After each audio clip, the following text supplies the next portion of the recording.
Ada pepatah yang mengatakan bahwa the best time to invest was yesterday, the next best time is today, and the worst time is tomorrow. Artinya apa? Artinya semakin dini kita berinvestasi, maka semakin baik. Warren Buffett, salah satu orang terkaya di dunia sebagai investor saham, memulai investasi pertamanya pada usia 11 tahun. Saya sendiri memulai investasi saham pada usia 20 tahun ketika saya masih berada di bangku kuliah.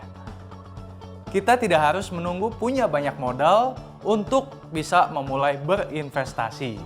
Melainkan justru kita harus mulai berinvestasi supaya punya banyak modal. Jadi, kapan saat yang tepat untuk mulai berinvestasi di saham? Jawabannya adalah sekarang.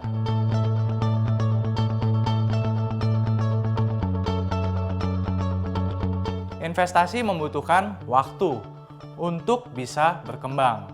Dan semakin awal kita memulai, maka kita punya waktu yang lebih panjang dibandingkan dengan yang lain. Pertanyaannya, apakah terlambat jika kita baru memulai investasi pada usia 40 atau mungkin 50 tahun? Jawabannya adalah tidak. Kenapa? Karena meskipun kita baru memulai investasi pada usia 40 atau 50 tahun, kita bisa turut mengajak anak kita untuk memulai investasi di saham sejak usia muda. Jadi, tidak pernah ada kata terlambat untuk mulai berinvestasi.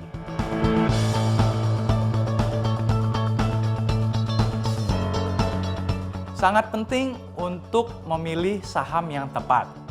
Pilihlah saham yang perusahaannya bertumbuh. Taunya dari mana? Kita dapat mengetahui kondisi sebuah perusahaan dari yang namanya laporan keuangan. Kita dapat melihat semua laporan keuangan perusahaan di www.idx.co.id. Di laporan keuangan ini, kita bisa melihat apakah perusahaan sedang bertumbuh atau tidak. Perlu diingat juga, jangan membeli saham hanya karena ikut-ikutan teman atau orang lain, atau hanya karena berita yang belum tentu jelas kebenarannya.